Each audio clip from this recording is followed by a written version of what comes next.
आपकी martial soul एक Genshin impact waifu है जो डोलुओं की दुनिया में आपकी यात्रा की एक जबरदस्त शुरुआत है। लेवल 10 पर आप तूफानी राइडेन शोगुन को बाहर लाते हैं। लेवल 20 पर आप फ्यूरिना को हासिल करते हैं। लेवल 30 पर आप नाहिदा को अनलॉक करते हैं और लेवल 40 पर आप न्यू विलेट को अपनी टीम में शामिल करते हैं। एक ही वार से आप बिजली का समंदर बुला लेते हैं। वो मूसो नो हितोताची डोलुओं की दुनिया को चीर देती है। कौन सोच सकता था कि आप जैसे ताकतवर इंसान ने कभी 6 साल तक निंग रोंग रोंग के लिए एक सिम्प की तरह व्यवहार किया था। आपने उसका मजाक सहा। उसने आपकी मार्शल सोल को बेकार कचरा कहा सिर्फ इसलिए ताकि आप उसे थप्पड़ मार सके और सगाई वही तोड़ सके। क्या निंग रोंग रोंग यंग मिस कहलाने के लायक भी है? एक बिगड़ी हुई राजकुमारी को झेलने के बजाय राइडेन शोगुन वाइफू के साथ कंधे से कंधा मिलाकर लड़ना 10,000 गुना ज्यादा संतोषजनक है। तभी आपके कानों ने एक कठोर और नफरत भरी आवाज गूंजी। लिंग कॉन्ग, क्या तुम मेरा पीछा करना बंद कर सकते हो? हमारा कोई भविष्य नहीं है। भले ही तुमने इमॉर्टल पेगासस स्पिरिट पावर जगा ली हो, तुम्हारी मार्शल सोल बेकार कचरा है। तुम खुद की रक्षा भी नहीं कर सकते।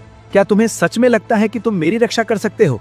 अगर तुम सच में मुझसे प्यार करते हो तो जल्दी करो और सगाई तोड़ दो। आपने आंखें खोली तो देखा कि आप 7 ट्रेजर ग्लेज्ड सेक्ट के नक्काशीदार गलियारों में थे।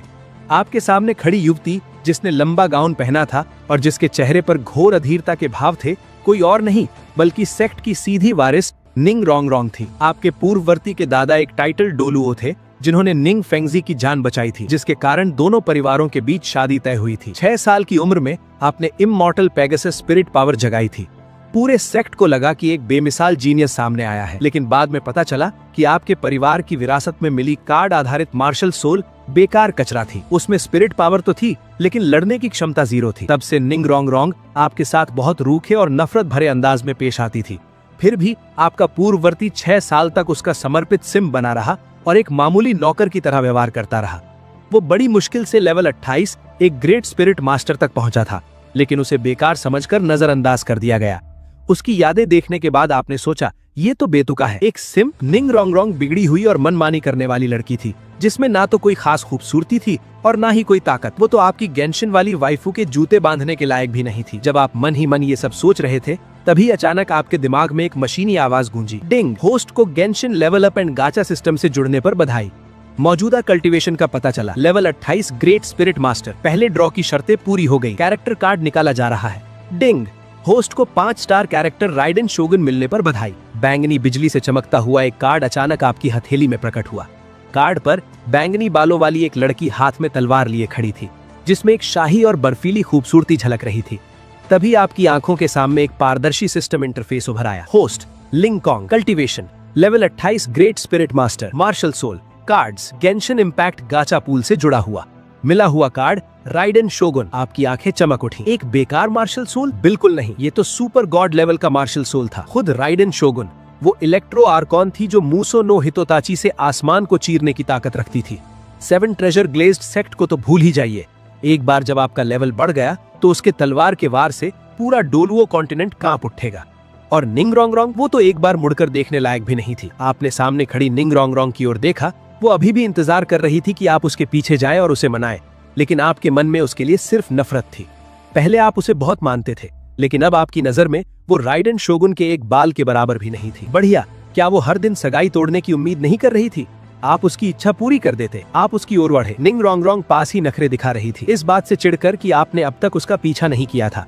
जब उसने मुड़कर तुम्हें अपनी ओर आते देखा तो उसने अनजाने ही अपनी भौहें सिकोड़ी और उसके चेहरे पर झुंझलाहट आ गई। हम्फ, मुझे लगा था कि शायद तुम एक बार तो हिम्मत दिखाओगे। लिंग कॉन्ग, क्या तुम मुझसे दूर नहीं रह सकते? तुम बहुत चिड़चिड़े हो। वो कमर पर हाथ खड़े होकर घमंड से तुम्हें नीचे की ओर देख रही थी। उसे उम्मीद थी कि तुम हमेशा की तरह माफी मांगोगे और उसे मनाओगे, लेकिन तुमने बस एक भौं उठा ली। तुम्हारा लहजा ऐसा सामान्य था जैसे तुम मौसम के बारे में बात कर रहे हो। ऐसा है क्या? खैर, तुम ज्यादा सोच रही हो। मैं तुम्हें मनाने नहीं आया हूँ। तुम हमेशा से यही चाहती थी कि मैं उस सगाई को तोड़ने की पहल करूं जो मेरे दादाजी और तुम्हारे पिता ने तय की थी, है ना? ठीक है, मैं तुम्हारी इच्छा पूरी करूंगा। मैं आज तुम्हें ये बताने आया हूँ कि सगाई टूट गई है। अब से हमारा एक दूसरे से कोई लेना देना नहीं है। निंग रोंग रोंग के चेहरे पर झुंझलाहट जम गई। उसकी आंखें फटी की फटी रह गईं, मानो उसने कोई बेतुका मजाक सुना हो। तुमने क्या कहा? तुम हमारी सगाई तोड़ना चाहते हो? उसे यकीन ही नहीं हो रहा था। उसकी नजर में लिंग कॉन्ग उससे बेइंतहा प्यार करता था, तो भला वही सगाई तोड़ने की बात कैसे कर सकता था? ये जरूर उसका ध्यान आकर्षित करने के लिए भाव खाने वाला कोई नाटक होगा। लिंग कॉन्ग, क्या तुम ये बोरिंग हथकंडे बंद कर सकते हो? मैंने तुम्हें पहले भी कहा है, मैं तुम्हें कभी पसंद नहीं कर सकती। भले ही तुम ऐसी हरकत करो, मैं तुम्हारी तरफ दोबारा नहीं देखूंगी। तुमने उपहास से नाक भौं से कोड़ी, उस पर शब्द बर्बाद करने की जरूरत नहीं समझी। वो सफाई देने लायक नहीं थी। मानो या ना मानो, तुमने मन बना लिया था। तुम सीधे मेन हॉल में जाकर सेक्ट मास्टर निंग के साथ मामला निपटाने वाले थे। तुम मुड़े और बिना पीछे मुड़े देखे चले गए। वहां खड़ी निंग रोंगरोंग तुम्हारे दृढ़ता से दूर जाते हुए रूप को देखती रही और अचानक उसके दिल में घबराहट की एक लहर दौड़ गई। नहीं, ये सिर्फ एक नाटक है, वो जरूर वापस आएगा, उसने खुद से कहा। फिर भी वो अपने अंदर बढ़ती बेचैनी को दबा नहीं पाई। आप सीधे 7 ट्रेजर ग्लेज्ड सेक्ट के मेन हॉल में गए। सेक्ट मास्टर निंग फेंगजी खास सीट पर बैठे थे और उनके दोनों तरफ स्वॉर्ड डोलुओ और बोन डोलुओ मौजूद थे। जब आपने सगाई तोड़ने की बात कही तो तीनों हैरान रह गए। निंग फेंगजी के चेहरे पर हैरानी छा गई। वे अपनी जगह से उठे और बोले, क्या लिंगकोंग, क्या रोंगरोंग ने फिर से तुम्हें परेशान किया? मैं उसे अभी यहाँ बुलाकर माफी मंगवाता हूँ। लेकिन आपने साफ देखा, उनकी आंखों की गहराई में एक ऐसी खुशी छिपी थी जिसे वे पूरी तरह छिपा नहीं पा रही थी। उन्हें इस रिश्ते पर पहले से ही पछतावा था। उन्होंने शुरू में इसके लिए हाँ इसलिए किया था क्योंकि आपके पास जन्मजात फुल स्पिरिट पावर थी।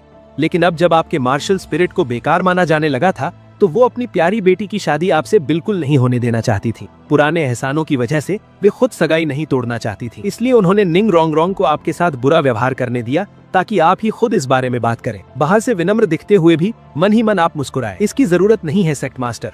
इस मामले का यंग लेडी रोंगरोंग से कोई लेना देना नहीं है। ये फैसला मैंने खुद लिया है। मेरी काबिलियत औसत है और मैं यंग लेडी के लायक नहीं हूँ। मैं उन्हें रोकना नहीं चाहता। मैं आपसे, सेक्ट मास्टर और एल्डर जियान और एल्डर गू से गुजारिश करता हूँ कि आप इसे मंजूरी दें। जिस तरह से आपने बात रखी, निंग फेंगजी के पास मना करने की कोई वजह नहीं थी। वे तुरंत मान गए और किसी को निंग रोंगरोंग को बुलाने के लिए भेजा। जब वो आखिरकार टहलती हुई मेन हॉल में आई और आपको शांत भाव से खड़ा देखा तो उसकी पहले की बेचैनी सच साबित हुई। उसने देखा कि निंग फेंगजी ने सगाई तोड़ने का कागज निकाला। उसकी उंगलियां कांप रही थी। यही तो वो बरसों से चाहती थी। लेकिन अब जब वो पल आ गया था तो उसे अपने सीने में खालीपन महसूस हुआ, जैसे उसने कोई बहुत कीमती चीज खो दी हो। वो कुछ कहना तो चाहती थी, लेकिन अपने पुराने बर्ताव को याद करके घमंड ने उसे रोक दिया। जब तक आपने कागजों पर साइन किया और हॉल से बाहर निकलने के लिए मुड़े, तब तक उसने आपको रोकने के लिए एक शब्द भी नहीं कहा था। आप अपने कमरे में लौटे और आखिरकार राहत की सांस ली। आप आखिरकार इस बेकार जगह से निकल आए थे। इसके बाद अपने वाइफू कार्ड को ठीक से समझने का समय आ गया था। आप मेज पर बैठे अपनी हथेली में रखे राइडेन शोगुन कार्ड पर ध्यान केंद्रित किया और धीरे धीरे अपनी आत्मा की शक्ति को उसमें प्रवाहित किया। कार्ड से बैंगनी रोशनी निकलने लगी और उस रोशनी के बीच धीरे धीरे एक लंबी आकृति उभरने लगी।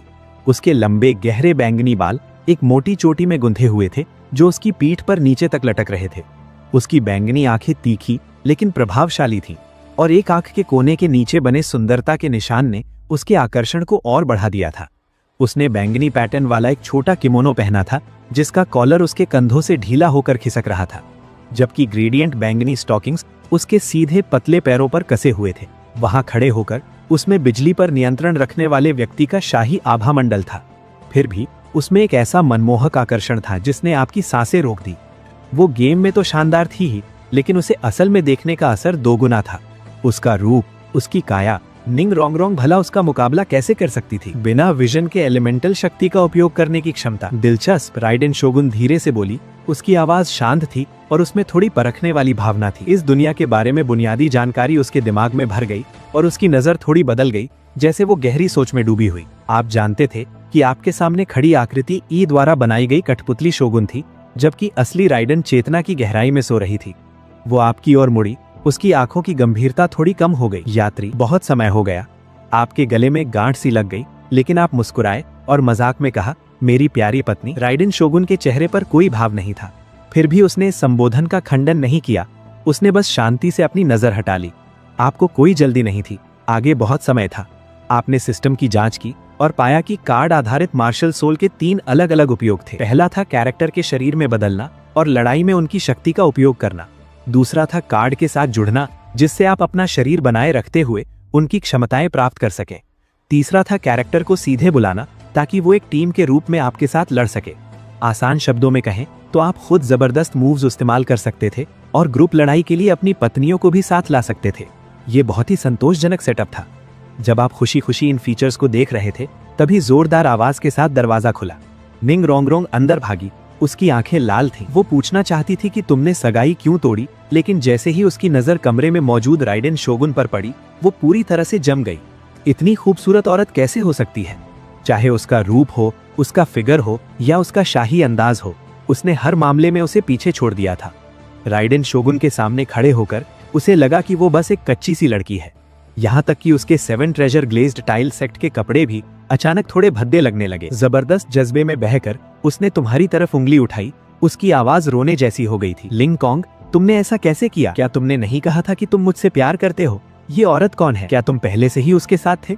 क्या इसीलिए तुम्हें हमारी सगाई तोड़ने की इतनी जल्दी थी? तुमने भौएं सिकोड़ी। तुम्हारी आवाज ठंडी हो गई। निंग रोंग रोंग, जरा सोच समझ कर बोलो। हमने सगाई पहले ही तोड़ दी है। मेरे निजी मामलों से तुम्हारा कोई लेना देना नहीं है। मेरा कोई लेना देना नहीं? तुम ऐसा कैसे कह सकते हो? निंग रोंग रोंग के चेहरे पर आंसू बहने लगे और उसके चेहरे पर गहरी नाराजगी और दुख साफ दिख रहा था। मैं इसे नहीं मानती। मैं तुम्हें किसी दूसरी औरत के साथ रहने नहीं दूंगी। लिंग कॉन्ग, अगर तुम उससे रिश्ता तोड़ दो तो मैं तुम्हें अपने साथ रहने दूंगी। मैं पुरानी बातें भी भुला दूंगी। उसे अभी भी लगता था कि तुम पहले जैसे ही हो, कि अगर वो थोड़ा सा मान जाए तो तुम खुशी खुशी वापस आ जाओगे। लेकिन तुम जोर से हंस पड़े। मिस निंग, क्या तुम अभी भी सपने देख रही हो? उससे रिश्ता तोड़कर वापस आ जाऊं और तुम्हारा पालतू कुत्ता बन जाऊं? क्या मेरा दिमाग खराब हो गया है या मैं अंधा हो गया हूं? तुम ही बताओ, तुम उसकी बराबरी कैसे कर सकती हो? रूप, फिगर, ताकत, तुम्हारे उस बिगड़े हुए और मनमौजी बर्ताव के साथ अगर तुम मुझ पर लट्टू भी हो जाओ तो भी तुम एक मुसीबत ही बनोगी। हर शब्द निंग रोंग रोंग को किसी थप्पड़ जैसा लगा। उसने अपनी जिंदगी में इतनी बेइज्जती नहीं झेली थी।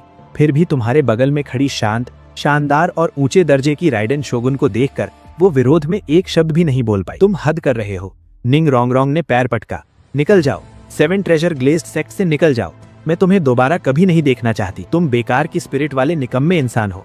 अगर तुम सेक्ट छोड़कर गए तो बाहर एक दिन भी जिंदा नहीं ले पाओगे। असल में आपने अपना सामान बहुत पहले ही पैक कर लिया था। राइडेन शोगुन का हाथ पकड़कर तुम बिना पीछे मुड़े बाहर निकल गए। निंग रोंग रोंग के पास से गुजरते हुए तुमने उसकी तरफ देखा तक नहीं। तुम्हारे पीछे उसकी निराशा भरी सिसकियों की आवाज गूंज रही थी, लेकिन तुम्हें बस सही साबित होने का एहसास हो रहा था।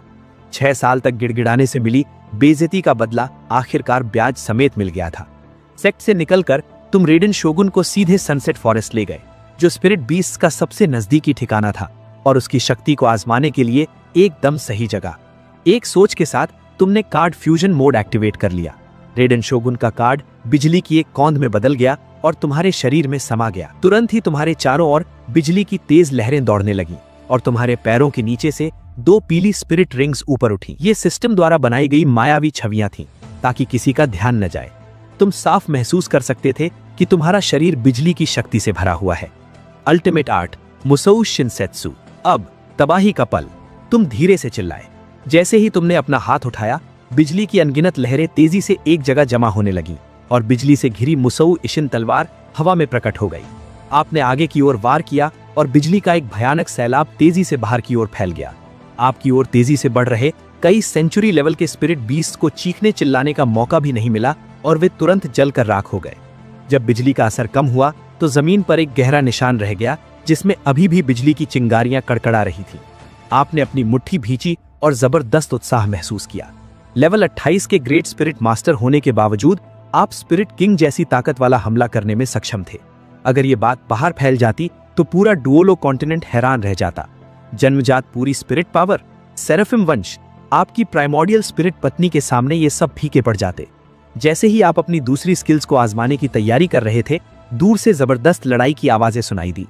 आप और राइडेन शोगुन शुन सेंग उस आवाज की दिशा में आगे बढ़े। सनसेट फॉरेस्ट के बीचों बीच आपने सुनहरे बालों वाली एक युवती को बर्फ से सफेद और विशाल भेड़िए से लड़ते हुए देखा। उसके माथे पर हल्का सा सेराफिम का निशान दिखाई दे रहा था और उसमें एक शाही और अलौकिक सुंदरता झलक रही थी। वो कोई और नहीं बल्कि स्पिरिट हॉल की कियान रेनिक्सू थी। ज्यू किंघा का भेष छोड़कर वो शायद चुपके से स्पिरिट बीस्ट का शिकार करने निकली थी। वो बर्फीला भेगिया 20,000 साल पुराना और बेहद ताकतवर स्पिरिट बीस्ट था। जबरदस्त टैलेंट के बावजूद कियान रेनिक्सू धीरे धीरे कमजोर पड़ रही थी। आपके मन में एक विचार आया, ये उससे अच्छे संबंध बनाने का सही मौका है।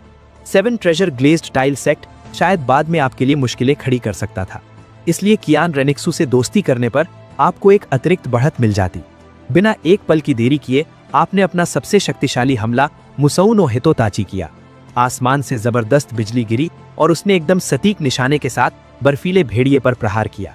बर्फीला भेड़िया दर्द से कराहा और बिजली से उसके बाल काले पड़ जाने के कारण उसकी हरकतें तुरंत लड़खड़ा गईं। मौके का फायदा उठाते हुए कियान रेनिक्सू ने अपनी पवित्र तलवार उस जानवर के दिल में उतार दी। खतरा टल जाने के बाद उसने आपकी ओर देखा। जब उसे पता चला कि आपके पास केवल रैंक 28 की स्पिरिट पावर है तो उसकी आंखें हैरानी से फैल गईं। ये कैसी हो सकता है? रैंक 28 का ग्रेट स्पिरिट मास्टर भला स्पिरिट किंग के बराबर का हमला कैसे कर सकता है? आपकी मदद के लिए धन्यवाद। मैं स्पिरिट हॉल की कियान रेनिक्सू हूँ। क्या मैं आपका नाम जान सकती हूँ? लिंगकोंग। कियान रेनिक्सू ने माथे पर बल डाले। ये नाम सुना सुना लग रहा था। ये 7 ट्रेजर ग्लेज्ड टाइल सेक्ट का वही शिष्य था जिसके पास जन्म से पूरी स्पिरिट पावर थी, लेकिन जिसकी स्पिरिट को बेकार माना जाता था। अफवाह थी कि वो बस अपने पूर्वजों की विरासत पर पलने वाला एक निकम्मा इंसान है। लेकिन उसके सामने खड़ा व्यक्ति बिल्कुल भी नाकामयाब नहीं लग रहा था। अपनी हैरानी को दबाते हुए उसने कहा, मुझे स्पिरिट रिंग को एब्जॉर्ब करना है। क्या आप थोड़ी देर इंतजार कर सकते हैं? इसके बाद मैं आपको अच्छा इनाम दूंगी। आपने सिर हिलाया और पास ही पहरा देने लगे। 1 घंटे बाद कियान रेनिक्सू ने स्पिरिट रिंग को एब्जॉर्ब कर लिया और खड़ी हो गई। उसकी नजरों में उत्सुकता थी जब उसने आपकी ओर देखा। तुम्हारी स्पिरिट? क्या ये वही बेकार कार्ड बेस्ड मार्शल सोल नहीं है जिसके बारे में अफवाहें थीं? आप मुस्कुराए लेकिन कोई सफाई नहीं दी। अपनी मार्शल सोल के राज इतनी आसानी से किसी को नहीं बताए जा सकते थे। समझदारी दिखाते हुए कियान रेनिक्सू ने इस बात पर ज्यादा जोर नहीं दिया। वो बस हैरान थी कि निंग फेंगजी जो टैलेंट को पहचानने की अपनी काबिलियत पर गर्व करते थे, उन्होंने हालात को समझने में कितनी बड़ी गलती की थी। उन्होंने एक बेमिसाल जीनियस को बेकार समझकर हाथ से जाने दिया था। थोड़ी देर रुककर उसने एक प्रस्ताव रखा। लिंगकोंग, जब तुमने 7 ट्रेजर ग्लेज्ड टाइल सेक्ट छोड़ ही दिया है तो क्यों ना मेरे साथ आ जाओ। स्पिरिट हॉल तुम्हें कल्टीवेशन के लिए सबसे अच्छे रिसोर्स दे सकता है। तुम्हारा टैलेंट बर्बाद नहीं होना चाहिए। तभी सिस्टम का नोटिफिकेशन फिर से बजा। टिंग, होस्ट, एक गुट यानी फैक्शन चुनने का मौका मिला है। कृपया अपना फैसला लें। विकल्प 1, बीबी डोंग के गुट में शामिल हों। विकल्प 2, कियान रेंगशू के गुट में शामिल हों। विकल्प 3, तांग सान के गुट में शामिल हों। विकल्प 4, स्वतंत्र रहें। आपने बिना सोचे समझे चौथा विकल्प चुना। अगर आप कुछ और सोच रहे थे तो आप खुद को ही धोखा दे रहे थे। आपके पास सिस्टम था और साथ में प्राइमोर्डियल स्पिरिट वाली पत्नी थी, तो किसी और के पीछे क्यों चलना जब आप खुद बॉस बन सकते थे? तांग सान एक ढोंगी था और कियान रेंगशो और बीबी डोंग दोनों की आदत थी कि वे अहम मौकों पर चूक जाती थीं। उनके पीछे चलने से आप बस झुंझलाहट से पागल हो जाते। डिंग, होस्ट ने इंडिपेंडेंट गुट चुना है। इनाम, एक ट्रायल कार्ड जो 10 मिनट के लिए रेडन शोगुन की पीक पावर का 20% देता है। आप खुश हो गए। रेडन शोगुन पीक पावर के 20% पर यह आसानी से एक सुपर डोलुओं की कॉम्बैट स्ट्रेंथ के बराबर थी। अब अगर आपका सामना किसी टाइटल्ड डोलुओं से भी होता तो आपके पास जान बचाने के लिए एक तुरुप का इक्का होता। आपने विनम्रता से कियान रेंगशू का निमंत्रण ठुकरा दिया। ऑफर के लिए धन्यवाद, लेकिन मुझे अकेले एडवेंचर करने की आदत है। कियान रेंगशू ने जोर नहीं दिया। उसने अपना फेरी आइडेंटिटी टोकन निकाला और आपको थमा दिया। ठीक है, ये टोकन ले लो। इसे किसी भी स्पिरिट हॉल ब्रांच में दिखाओ और तुम्हें स्पेशल ट्रीटमेंट मिलेगा। आज तुमने जो एहसान किया है उसे मैं याद रखूंगी। इतना कहकर वो गायब हो गई और जंगल में ओझल हो गई। स्नेक स्पीयर डोलुओ जो साय में खड़ा सब देख रहा था, खुद को आगे आने से रोक नहीं पाया। महामहिम, उस नौजवान में अद्भुत टैलेंट है। आपने उसे जबरदस्ती स्पिरिट हॉल क्यों नहीं बुलाया? कियान रेंगशू ने तिरस्कार से कहा। उसे स्पिरिट हॉल वापस बुलाना सिर्फ बीबी डोंग के हवाले करने के लिए? मेरी असली पहचान अभी जाहिर नहीं होनी चाहिए। इसके अलावा ऐसे जीनियस को जबरदस्ती झुकाने की कोशिश उल्टी पड़ सकती है। बस इंतजार करो, देर सवेर वो खुद ही मुझे ढूंढता हुआ आएगा। सनसेट फॉरेस्ट से निकलकर आप रेडन शोगुन को हेवन डाउ सिटी ले गए और एक सराय में बैठ गए। आपने ढेर सारे डेजर्ट और पेस्ट्रीज ऑर्डर किए और सचमुच जैसे ही आपने मिठाइयां चखी, रेडन शोगुन के चेहरे के भाव बदल गए। उसने ऑस्मैंथस केक का एक टुकड़ा उठाया और उसे छोटे छोटे टुकड़ों में खाने लगी। उसके चेहरे के भाव नरम पड़ गए और रेडन शोगुन का आमतौर पर दिखने वाला रौबदार अंदाज गायब हो गया। आपको तुरंत पता चल गया कि यिंग बाओ यानी ई ने कंट्रोल ले लिया है। ई ने ऊपर देखा और हैरानी से पलकें झपकाई। तुम्हें कैसे पता चला कि ये मैं हूँ? शोगुन बहुत गंभीर रहती हैं। वे कभी भी सिर्फ डेजर्ट खाकर तुम्हारी तरह खुश नहीं होती। आपने मुस्कुराते हुए मजाक किया। ई के गाल हल्के से लाल हो गए। उसने पेस्ट्री खाना जारी रखने के लिए सिर झुका लिया और धीरे से कहा, इस दुनिया की मिठाइयों का स्वाद इनाजुमा की मिठाइयों से अलग है, लेकिन ये स्वादिष्ट भी हैं। उसका प्यारा और मासूम अंदाज देखकर आपका दिल पिघल गया। आप उसे और छेड़ने से खुद को रोक नहीं पाए। यिंग बाओ, मैं तुमसे कुछ पूछना चाहता हूँ। क्या होगा अगर हम साथ हों लेकिन शोगुन को ये मंजूर ना हो? ईट हिटक गई। पेस्ट्री पकड़े हुए उसकी उंगलियां हवा में ही रुक गई। वो इस बारे में गंभीरता से सोचने लगी। वो शोगुन के साथ एक ही शरीर शेयर करती थी। अगर शोगुन को ये बात पसंद नहीं आती तो ये मुमकिन नहीं होता, भले ही वो खुद इसके लिए तैयार होती। तब तुम्हें शोगुन को भी अपना कायल करना होगा। इतना कहते ही उसकी नजरें बदल गईं और वो वापस उसी ठंडे शाही अंदाज में आ गईं। साफ था कि ई बहुत ज्यादा शर्मा गई थी और पीछे हट गई थी, जिससे शोगुन ने शरीर का कंट्रोल ले लिया। तुम मुझसे कैसी अजीब बातें कर रहे थे? राइडन शोगुन ने बेबसी भरे अंदाज में पूछा। आपने बनावटी खांसी की और जल्दी से बात बदल दी। पेस्ट्री खत्म करने के बाद आप राइडन शोगुन के साथ सड़कों पर घूमने निकले। वो इस अजीब नई दुनिया की हर चीज के बारे में जानने को उत्सुक थी और उसने एक दुकान से कई किताबें भी खरीदी। अचानक आपकी मुलाकात निंग रोंगरोंग से हुई। वो कुछ नौकरों के साथ श्रेक एकेडमी के लिए सामान खरीदने निकली थी। आपको राइडन शोगुन के साथ कंधे से कंधा मिलाकर चलते और हंसी मजाक करते देखकर उसे तुरंत गुस्सा आ गया। वो तेजी से आगे बढ़ी और आपका रास्ता रोक लिया। लिंग कॉन्ग, वहीं रुको। आपने भौहें सिकोड़ी। कितनी मुसीबत है, बस टहलने निकले और उससे सामना हो गया। अब तुम्हें क्या चाहिए?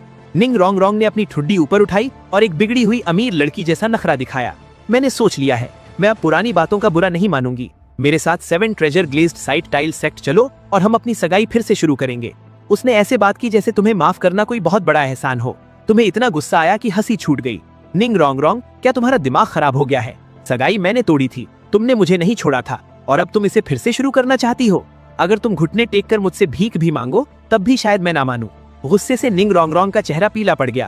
तभी रेडन शोगुन, जो अब तक चुप थी, तुम्हें बचाने के लिए आगे बढ़ी। उसने निंग रोंगरोंग को ठंडी नजरों से देखा और उसके आसपास एक खतरनाक जानलेवा आभा महसूस होने लगी। ईथर मेरा है, तुम्हें उसके सामने दोबारा आने की मनाही है। एक टीनेज लड़की इलेक्ट्रो आर्कन के भारी दबाव को कैसे झेल सकती थी?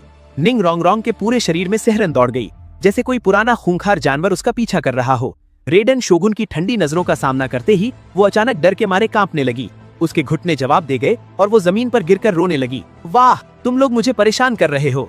मैं तुम सबसे नफरत करती हूँ। बेइज्जती और डर से घिरी हुई वो जमीन पर बैठकर रोने लगी और रेडन शोगुन की तरफ दोबारा देखने की हिम्मत भी ना कर पाई।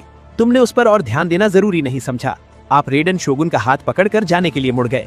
ऐसी घमंडी बिगड़ी हुई लड़की के चक्कर में पड़ना समय की बर्बादी थी। फिर भी आप अच्छी तरह जानते थे कि निंग रोंगरोंग इस अपमान को आसानी से नहीं भूलेगी। 7 treasure glazed site tile sect के 2 टाइटल्ड डोलुओ, जो अपने लोगों की रक्षा के लिए बहुत मशहूर थे, जल्द ही आपको ढूंढते हुए आ सकते हैं। आप हेवन डू शहर में कोई झगड़ा शुरू करके बेवजह मुसीबत मोल नहीं लेना चाहते थे, इसलिए आपने रेडन शोगुन के साथ अपनी चाल तेज कर ली ताकि शहर से निकलकर कुछ देर के लिए कहीं छिप सकें। लेकिन आप मुश्किल से शहर से बाहर ही निकले थे कि अचानक आपके आसपास की हवा भारी और स्थिर हो गई। ठंडी हवा का एक झोंका गुजरा और सामने सड़क पर हवा में से अचानक एक दुबली पतली मुरझाई हुई आकृति प्रकट हुई, जिसने आपका रास्ता रोक लिया।